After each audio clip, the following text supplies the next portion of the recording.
Irmãos, eu queria dar uma certa sequência ao que nós falamos semana passada. Aqueles que vieram, ouviram um pouquinho sobre ética cristã.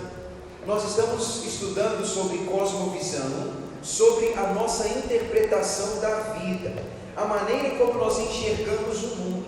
Nós já falamos sobre Deus, sobre o futuro, sobre a realidade, a gente já falou sobre as fontes do conhecimento. A gente está tentando entender como a gente pode olhar essa vida e entender as coisas da vida. E um dos aspectos importantes tem a ver com ética. Semana passada eu disse para vocês que ética significa o conjunto de valores e costumes que governam uma pessoa, um grupo ou mesmo uma sociedade. Ética, então, tem tudo a ver com aquilo que eu sei, com os valores que tenho, com os costumes e tradições que eu tenho. Ética tem a ver com aquilo que eu carrego como bagagem na minha vida. E pessoal, todo mundo tem.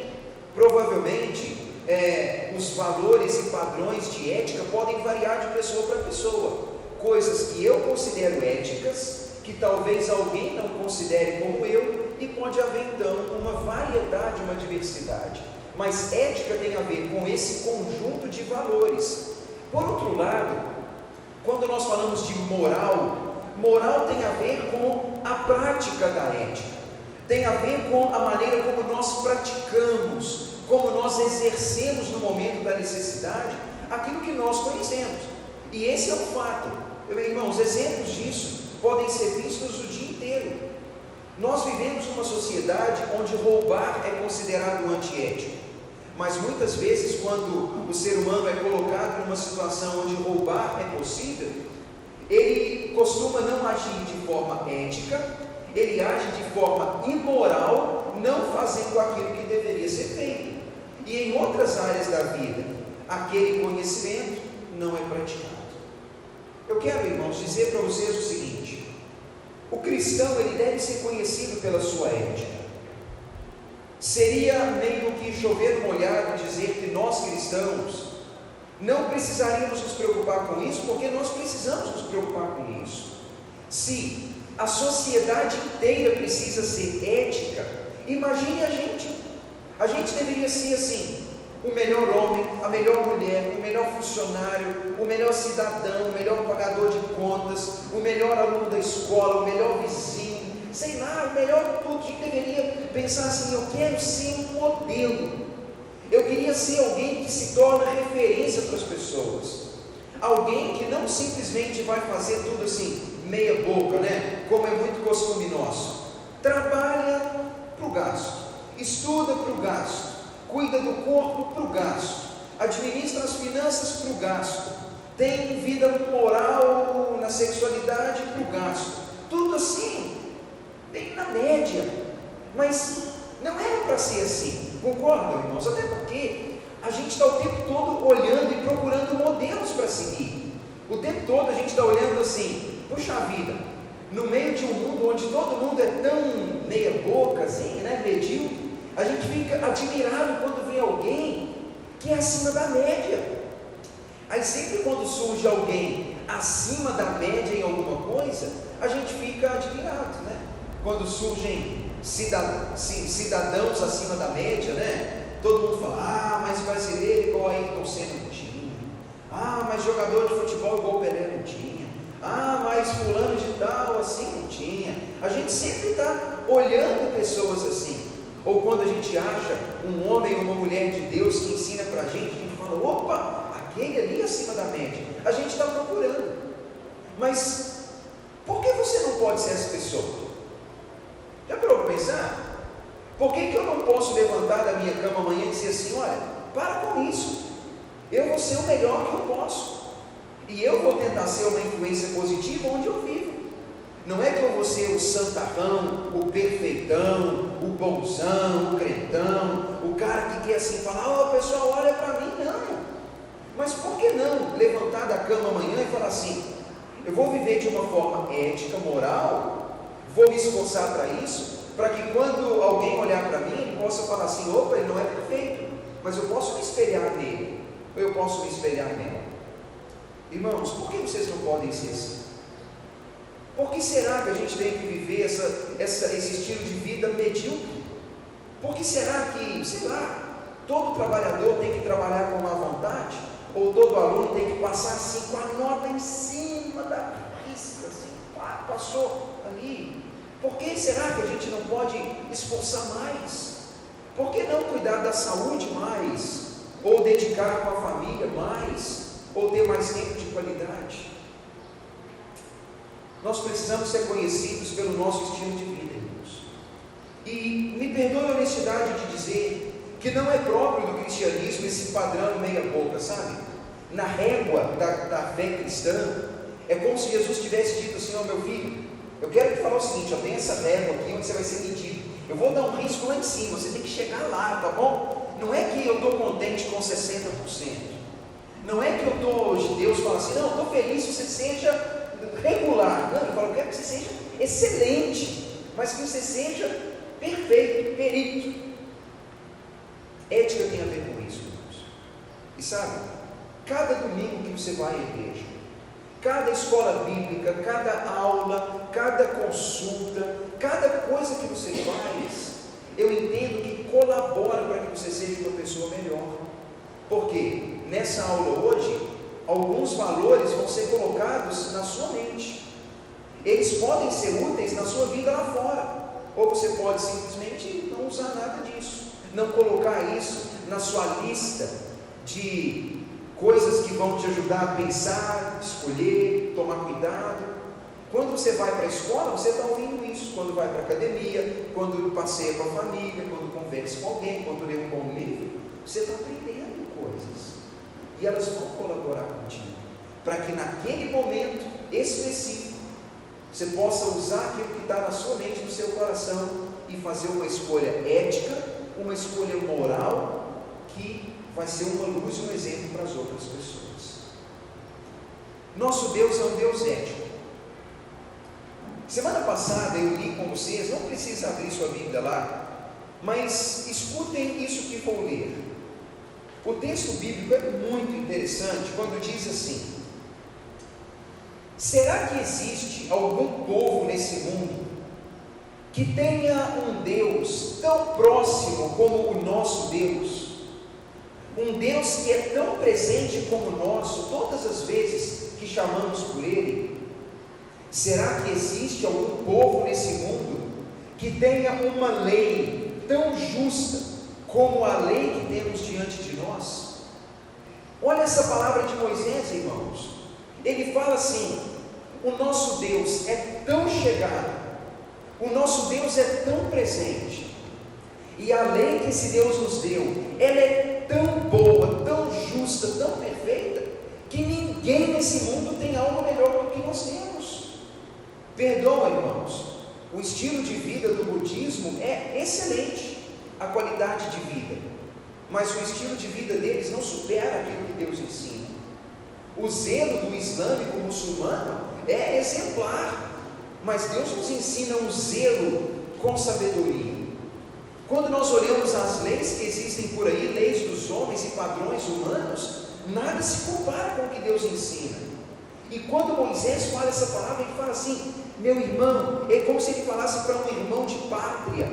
Ele fala: olha, fica feliz com Deus que você serve, e fica feliz com a lei que você tem, porque você tem o que há de melhor. O melhor que alguém pode ter é o que Deus deu para você.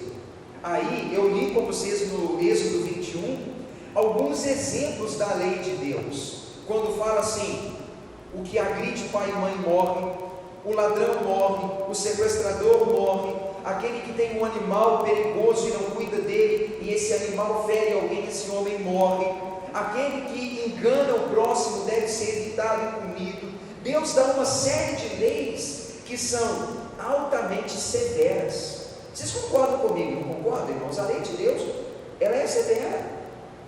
Ela é severa. Quando Moisés fala assim: olha, meu amigo, você vai ter que ser justo.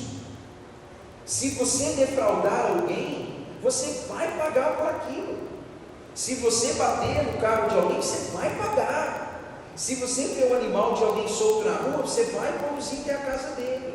Se você feriu alguém contra a vontade, você vai pagar. Se você prejudicou alguém e ele não pôde trabalhar, não teve o pão para colocar em casa, você vai colocar o pão na mesa dele. Aquele filho que é desobediente, agressivo, esse filho vai ser apedrejado. Aquele homem que pegar o que é do outro, esse homem vai morrer. A lei é severa. O povo poderia ter dito assim: nossa, Moisés, mas misericórdia, que é isso? Isso não pode. Irmãos, parem para pensar. Quando Moisés desceu do Monte Sinai com essa lei, e Moisés leu para o povo deve ter ficado assim: que absurdo. Mas eles não devem ter acreditado. Até o primeiro dia, que um pai chegou e falou assim: Moisés, ó meu filho lá, não tem jeito. Ele é rebelde, ele não obedece, eu insisto. Ele é agressivo, ele amaldiçoa, ele faz tudo isso. E Moisés fala: faz o seguinte, eu vou consultar Deus. E Deus chega e fala: Moisés, faz o que a lei mandou. Aí Moisés fala para ele, meu filho, pai, pega seu filho e leva ele lá fora da cidade. E ele vai ser apedrejado, e você vai jogar a primeira pedra. Aí o pai pensa: que isso? Aí o povo fala: não, mas a lei é injusta. A lei está errada, não pode ser assim. Aí o povo pensa: Deus é cruel, Deus é mau.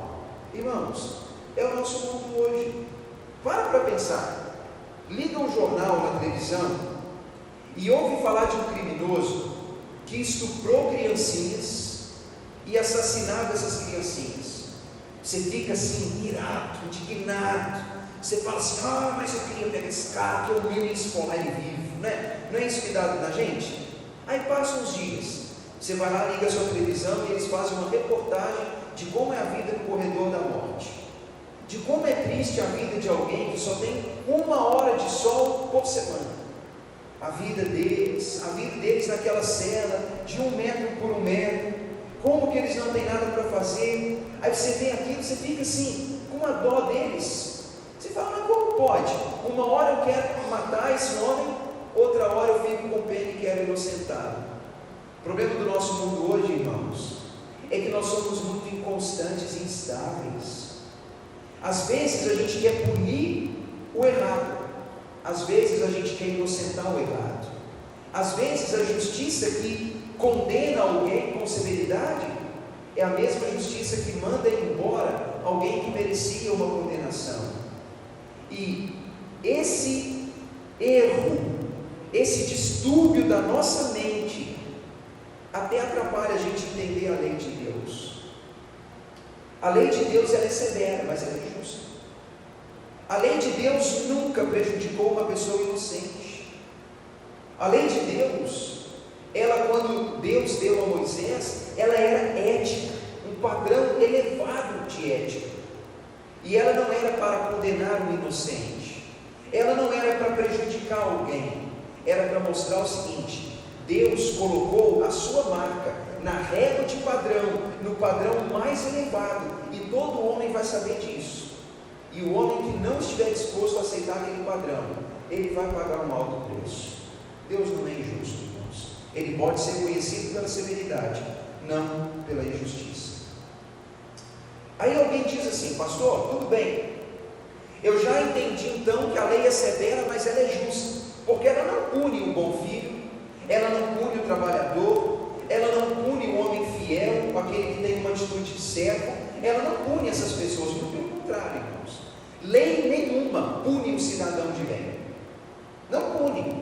Concorda comigo? O cidadão de bem, ele pode ficar sobrecarregado pelos impostos, pelas taxas, pelas obrigações, mas isso é meio que geral, não é exclusividade minha ou sua, é geral. Mas quem está andando direitinho não fica com medo de nada, é isso aí que é. Mas por que Deus então deu uma lei tão severa? Por que isso? Eu quero te mostrar, tá certo? Para tirar do seu coração todo mau entendimento sobre aquilo que Deus fez. Abre a sua Bíblia, por favor, lá em Deuteronômio, capítulo 18, e nós vamos ler o versículo 9. Eu estou falando com você sobre ética, sobre moral, e eu estou mostrando como que Deus, Ele é um Deus ético, que espera o mais elevado padrão moral.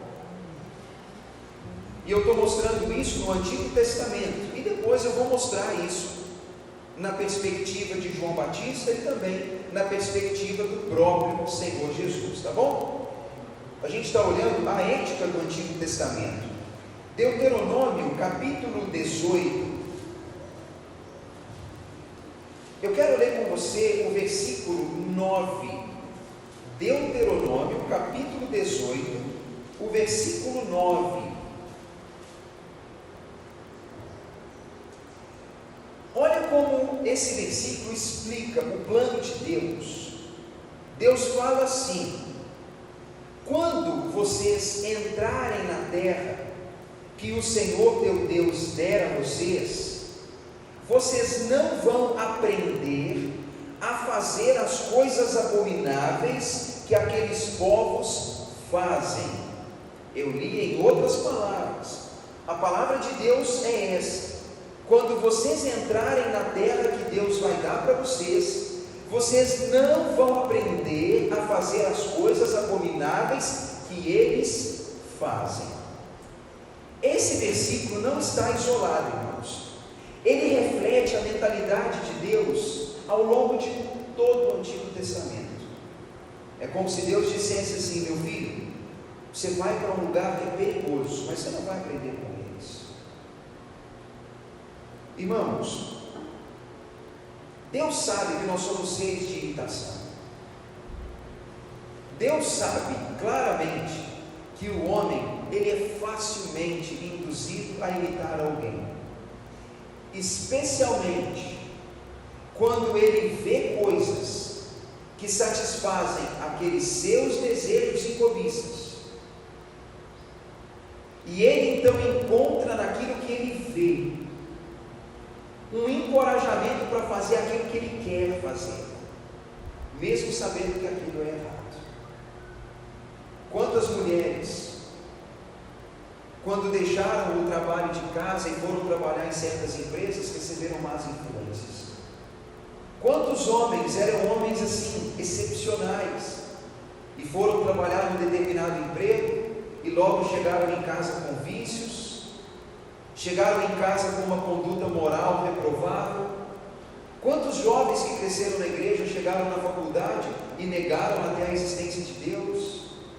Quantas pessoas, quando foram para outros países, esqueceram do Deus a quem serviam? Quantas pessoas que, ao irem para uma cidade diferente morar, se sentem livres por ser alguém desconhecido e pensam: ninguém sabe quem eu sou, aqui eu não sou o pastor Tiago, aqui eu sou só o Tiago, então eu posso ser eu e fazer o que eu quiser. Quantas pessoas já fizeram isso, irmãos? Ou, vou fazer uma pergunta diferente: quantos de nós não faríamos isso? Escondidos à sombra de um povo diferente, a gente se sentiria livre para ser alguém que na minha realidade eu não seria. Sabe o que Deus está falando? Tiago, quando você for para outra cidade, não imita o povo lá não. Ô fulano, quando você viajar para outro país, lembra que eu sou Deus no Brasil, mas eu sou Deus lá também. Ô jovem, quando você for para a faculdade, não imita eles lá não. Ô homem, quando você for para o trabalho, não imita eles não. Não aprende as coisas abomináveis deles, aprende o que há de melhor. Irmãos, essa é a preocupação de Deus. É a preocupação de que o povo que diz ser o povo dele não imite os outros povos no que há de pior neles. Fez sentido isso, irmãos? É isso que Deus quer. Olha, não imita o que há de pior. Irmãos, mas isso é da nossa natureza mesmo. A gente raramente imita os melhores, aí parou? A gente raramente imita assim aquele que é top.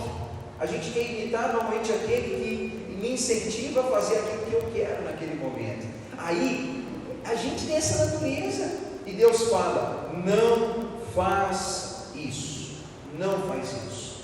Irmãos, aqui é um apelo sincero que faço para vocês. Tomem boas referências para a sua vida. Às vezes, a gente descobre que dentro de nós existem certos desejos e vontades que eu estou doido para ver alguém dar uma liberdade para mim. Talvez eu estou doido para achar alguém que justifica alguma coisa para eu fazer. E a gente está buscando modelos que não são os melhores para justificar aquilo que eu quero. Mas leve essa palavra para a sua vida. Quando você estiver em qualquer lugar, você não vai aprender a fazer as coisas abomináveis que os homens fazem. Olhe os bons modelos e aprenda com os melhores exemplos. Porque Deus, Ele deu uma lei severa para que os homens não aprendessem com os piores exemplos possíveis. Aí eu te faço uma pergunta: você acha que o povo judeu obedeceu essa palavra? Você acha que o judeu fez isso que Deus falou? Você acha, irmãos? Não. Ele não fez isso. Ele fez o contrário. Ele fez exatamente o contrário. Moisés falou assim: ô povo, faz isso, você vai se dar bem, mas bem toda a vida. Não imita eles. Vou te falar um negócio que aconteceu muitos anos depois, centenas de anos depois. Diz assim: os filhos de Deus, de Israel, eles seguiram as leis dos povos que Deus tinha jogado fora daquela terra. Eles não fizeram o que era justo diante de Deus. Eles ergueram ídolos, eles adoraram outros deuses, fizeram aquilo que Deus disse para não fazer. Eles abandonaram a lei e a aliança de Deus, e eles não obedeceram às advertências que ouviram. Eles seguiram os ídolos, se tornaram vazios, imitaram as nações e fizeram o que Deus disse para não fazer. Séculos depois, irmãos, já era um reino bem estabelecido, e Deus levanta um profeta para dizer: vocês vão pagar um alto preço. Eles ouviram a seguinte palavra: não imite os povos. Eles imitaram e eles pagaram um alto preço. Irmãos, aqui eu faço um apelo sincero: olhe para Deus como um Deus severo, mas como um Deus justo, que quer fazer com que a gente evite o que há de pior. Cada lei de Deus, cada coisa que Deus fala, não é para o nosso mal. Quando Deus diz assim: meu filho, não furta, não furta, é porque Deus sabe que o furto tem um alto preço. Quando Deus diz não mente, mentira tem um alto preço. Quando Deus diz não adultera, não viva uma conduta sexual desregrada, isso tem um alto preço. Quando Deus fala não viva cobiçando as coisas dos outros, irmãos, não é porque Deus está querendo criar um povo assim abobado, que não tem desejo, não. É porque Deus sabe que quando a gente vive cobiçando o que o outro tem, a gente vive insatisfeito com o que a gente tem, e a gente vive infeliz, e a gente toma decisões erradas. Cada lei de Deus é para o nosso bem, e Deus não quer que a gente imite os piores exemplos. Essa é a ética do Antigo Testamento. Ética é o conjunto de valores e costumes, e a lei de Deus, que revela a ética de Deus, ela é severa, mas ela é justa. E Deus está querendo fazer com que a gente não imite os piores exemplos, mas que a gente possa fazer o que é certo. Isso é o Antigo Testamento. Mas vamos pular para o Novo Testamento? Vamos avançar séculos para o futuro, né? Pensando daquela ótica, né? Vai para o livro de Lucas, ao capítulo 3. Irmãos, vou ler com vocês mais esse texto, e depois eu abro espaço, tá? Para alguma pergunta que vocês tenham. Evangelho de Lucas, o capítulo 3, nós vamos ler os primeiros versículos. Evangelho de Lucas, capítulo 3, nós vamos ler do versículo 7 até o 14. Evangelho de Lucas, capítulo 3, essa palavra fala sobre a pregação de João Batista. A pregação de João Batista. O versículo 7 diz assim: então João dizia às multidões que saíam para ser batizadas por ele. Ele dizia: raça de víboras ou serpentes, quem induziu vocês a fugir da ira que ainda virá? Produzam frutos dignos de arrependimento, e não comecem a dizer a si mesmos: somos filhos de Abraão, porque eu afirmo que destas pedras Deus pode levantar filhos a Abraão. E também já está posto o machado à raiz da árvore. Toda árvore que não produz bom fruto é cortada e lançada ao fogo. Então as multidões interrogavam João, dizendo: o que, pois, devemos fazer?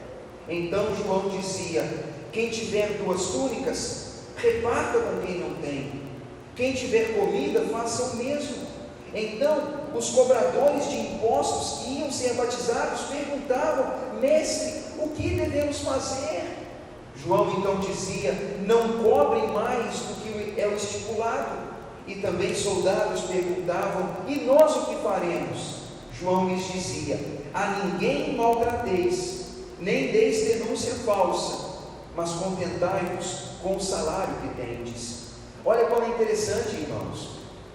João Batista, ele era parente de Jesus, 6 meses mais velho. Ele tinha um ministério de pregação, que confrontava os homens com seus pecados e convidava eles a se arrepender dos pecados.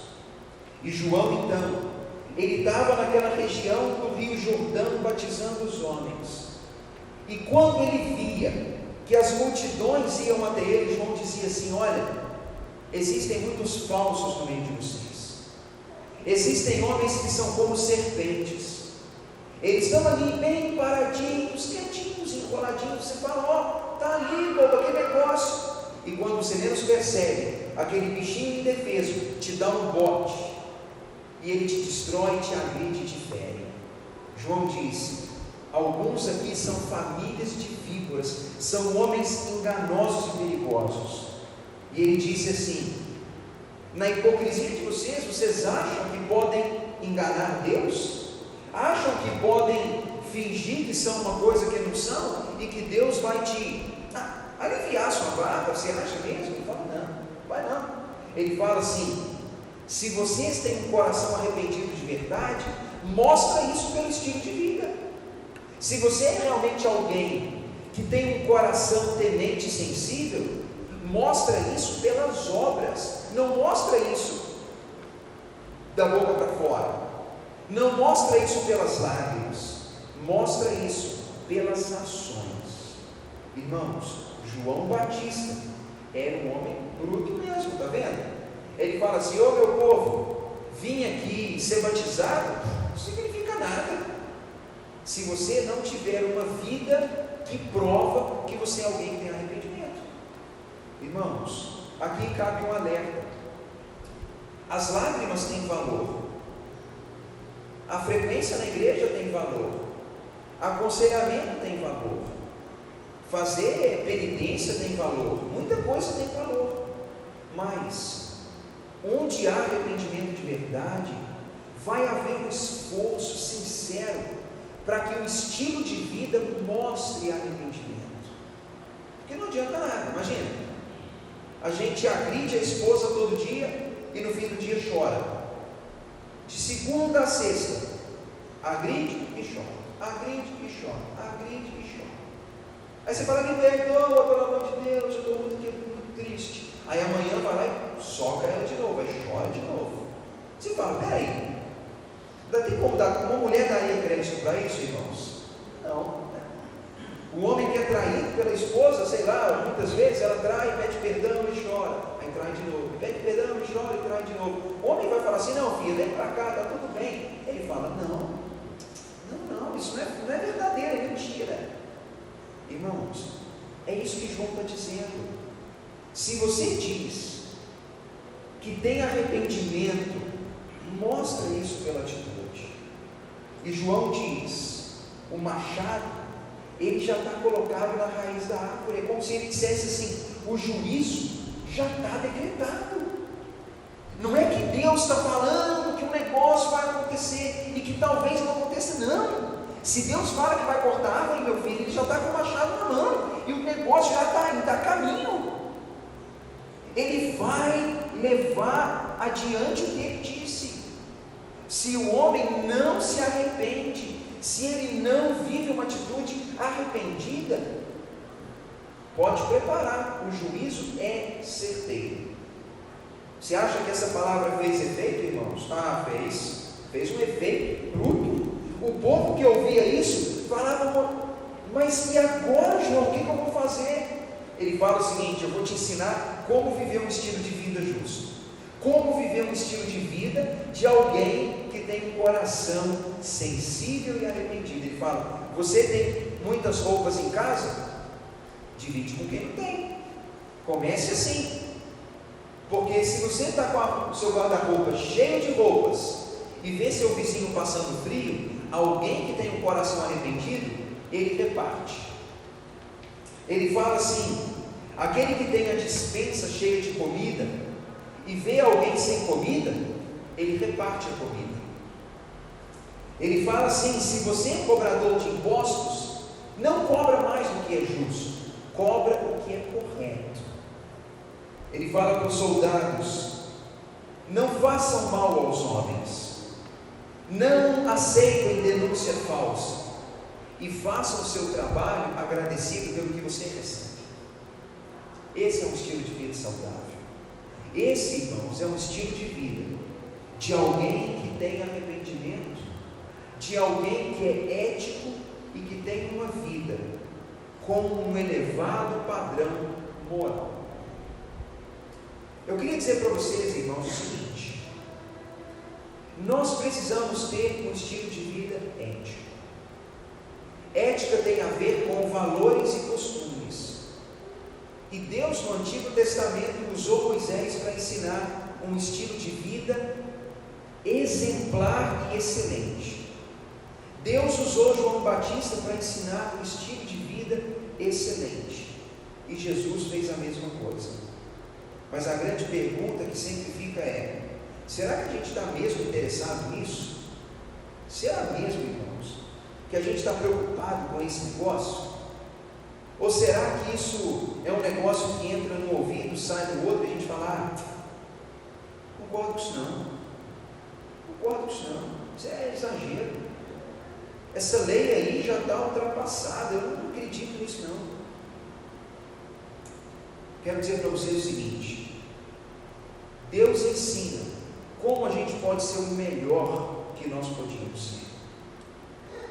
Quem estiver disposto a seguir a lei de Deus, não só vai viver pelo mais elevado padrão, como também vai ter uma vida realizada, uma vida feliz, porque vida excelente só pode trazer coisa boa. Aí você fala: e pastor, então está falando que se eu viver uma vida altamente ética, a minha vida vai ser uma vida de vento em popa, né? Eu vou me dar bem em tudo. Talvez não, irmãos. Talvez a vida pode ser que não vai ser assim um mar de rosas. Talvez você não vai ter empresas e carros e casas e muito dinheiro, não. Mas você vai ter consciência limpa. E consciência limpa não tem preço. Você vai viver com a consciência tranquila. Você vai deitar a sua cabeça no travesseiro e vai dizer assim: olha, eu estou em paz. Eu não enganei ninguém, não prejudiquei ninguém, não agredi ninguém, eu não causei dano a ninguém, eu não decepcionei ninguém, eu estou procurando fazer o que é certo. Aí você fala assim: ah, mas a polícia está batendo de porta em porta. Eu não estou preocupado. Ah, mas a guarda municipal está fazendo um pente fino lá na rua e vai prender todo o carro em vaga irregular. Você fala: eu estou tranquilo, meu carro está numa vaga certa. Você fala: mas agora está passando pente fino e quem não está pagando imposto? Você fala: eu estou tranquilo, paguei tudo. Você fala assim: eu estou tranquilo, irmãos. Isso é muito bom, não é? Você sair de casa assim e falar: opa, consciência limpa. Isso não tem preço. Esse é o padrão ético de Deus, irmãos. E é o melhor para nós, tá bom?